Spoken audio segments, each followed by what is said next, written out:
దేవదేవుడు కొలువుదీరిన తిరుమలలో వైకుంఠ ద్వార దర్శనానికి భక్తులు బారులు తీరారు. వైకుంఠ క్యూ కాంప్లెక్స్, నారాయణగిరిలోని తాత్కాలిక షెడ్లు నిండిపోయాయి.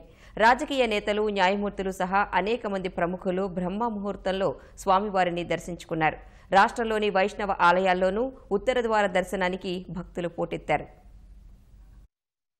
ముక్కోటి ఏకాదశి పర్వదినం రోజున తిరుమల క్షేత్రం భక్తులతో కిటకిటలాడింది. ధనుర్మాస పూజలు, ఇతర కైంకర్యాలు పూర్తి చేసిన తర్వాత ఆగమశాస్త్రం ప్రకారం పూజలు నిర్వహించిన అర్చకులు వైకుంఠ ద్వారం తలుపులు తెరిచారు. శ్రీవారి ఆలయాన్ని, వైకుంఠ ద్వారాన్ని 10 టన్నుల పుష్పాలతో అలంకరించారు. ఏకాదశిని పురస్కరించుకుని శ్రీదేవి, భూదేవి సమేతంగా శ్రీవారు బంగారు రథంపై తిరువీధుల్లో ఊరేగారు.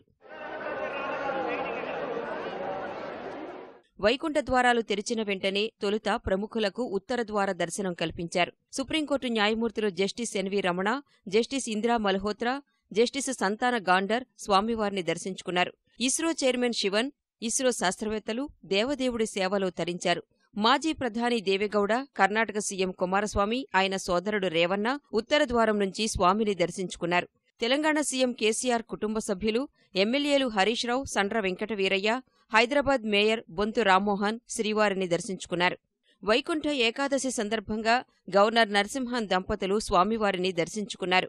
ఉప ముఖ్యమంత్రి కెఈ కృష్ణమూర్తి, మంత్రులు అచ్చెన్నాయుడు, అమర్నాథ్ రెడ్డి, అయ్యన్నపాత్రుడు, సోమిరెడ్డి చంద్రమోహన్ రెడ్డి, విజయవాడ ఎమ్మెల్యే బోండా ఉమా ఉత్తర ద్వారం నుంచి స్వామిని దర్శించుకున్నారు. సినీ దర్శకుడు రాఘవేంద్రరావు స్వామిని దర్శించుకున్నారు.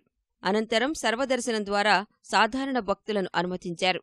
వైకుంఠంలోని అన్ని కంపార్ట్మెంట్లు, నారాయణగిరిలో, తిరుమాడ వీధుల్లో ఏర్పాటు చేసిన తాత్కాలిక షెడ్లు పూర్తిగా నిండిపోయాయి. కళ్యాణ వేదిక వరకు ఏర్పాటు చేసిన క్యూలైన్లు కూడా రద్దీగా మారాయి. ఏకాదశి, ద్వాదశి 2 రోజుల్లో 1,70,000 మంది దర్శించుకునేలా తిరుమల తిరుపతి దేవస్థానం అధికారులు ఏర్పాట్లు చేశారు. గత అనుభవాల దృష్ట్యా దాదాపు 2-3 నెలల నుంచి అధికార యంత్రాంగం అంతా కూడా కష్టపడి ప్రణాళిక ప్రకారం పనిచేసుకుంటున్నారు. చలి తీవ్రత వల్ల ప్రతి సంవత్సరం భక్తులు ఇబ్బంది పడతారు.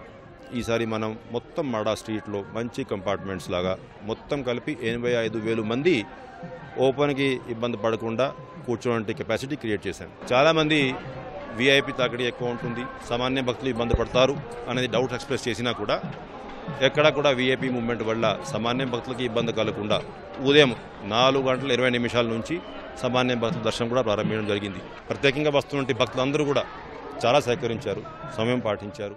క్యూ లైన్లలో తోపులాటలు జరగకుండా పోలీసులు, తిరుమల తిరుపతి దేవస్థానం సిబ్బంది జాగ్రత్తలు తీసుకున్నారు. సీసీ కెమెరాల ద్వారా భద్రతను పర్యవేక్షిస్తున్నారు. బుధవారం అర్ధరాత్రి వరకు వైకుంఠ ద్వార ప్రవేశం కల్పించనున్నారు.